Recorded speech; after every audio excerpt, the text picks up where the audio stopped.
आपको लिए चलते हैं यूपी विधानसभा, जहां पर योगी आदित्यनाथ इस वक्त बोल रहे हैं। और अपने अपने दृष्टिकोण की बात होती है, लेकिन 187 माननीय सदस्यों का, और मैं मानता हूं कि ज्यादातर माननीय सदस्य इस पूरी चर्चा में अपने अभिभाषण को और अपने विजन को रखना चाहते थे, लेकिन समय की सीमित संभावनाओं पर, चूंकि चर्चा को हमें आगे बढ़ाना था, अभी हमें इससे संबंधित जो व्यापक रणनीति आगे बनानी है और समाज से जुड़े हुए सभी स्टेक होल्डर्स के पास हम जाएंगे, उन सब से चर्चा पर चर्चा करने के बाद एक विस्तृत चर्चा के लिए और अलग अलग सेक्टर वाइज जिन मुद्दों पर आज हम चर्चा करने जा रहे हैं, इसको लेकर के फिर हम लोग फिर सदन में आना चाहेंगे कि वास्तव में ये कल्पना से परे है कि सदस्य रुचि लें और इस महत्वपूर्ण चर्चा में भाग लें,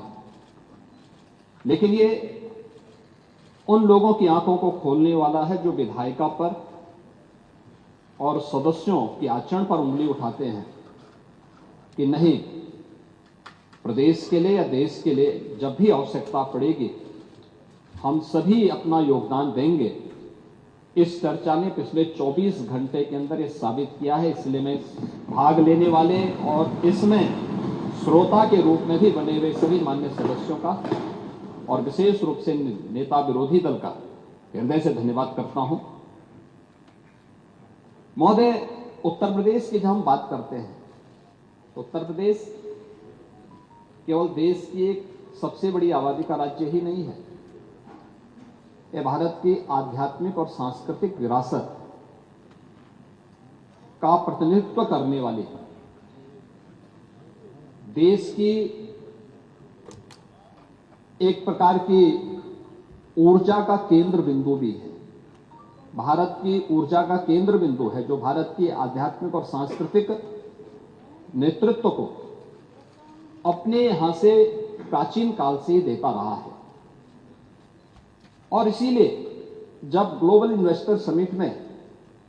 यहां लखनऊ में 2023 में उसके उद्घाटन समारोह को संबोधित करते हुए आदरणीय प्रधानमंत्री जी ने जो बातें यहां पर कही थी, उन्होंने इस बात को कहा था कि आज उत्तर प्रदेश एक आशा है, एक उम्मीद बन चुका है। भारत अगर आज दुनिया के लिए एक ब्राइट स्पॉट है तो यूपी भारत की ग्रोथ को ड्राइव करने वाला एक अहम नेतृत्व भी दे रहा है। ये आदरणीय प्रधानमंत्री जी के विचार थे जो उत्तर प्रदेश ने इस दौरान अपनी एक व्यापक कार्य योजना को लेकर के अपने कार्यक्रमों को आगे बढ़ाने का काम किया और ये भारत की ग्रोथ को ड्राइव करने वाला एक अहम नेतृत्व भी दे रहा है। ये आदरणीय प्रधानमंत्री जी के विचार थे जो उत्तर प्रदेश ने इस दौरान अपनी एक व्यापक कार्य योजना को लेकर के अपने कार्यक्रमों को आगे बढ़ाने का काम किया और ये हम सबका सौभाग्य है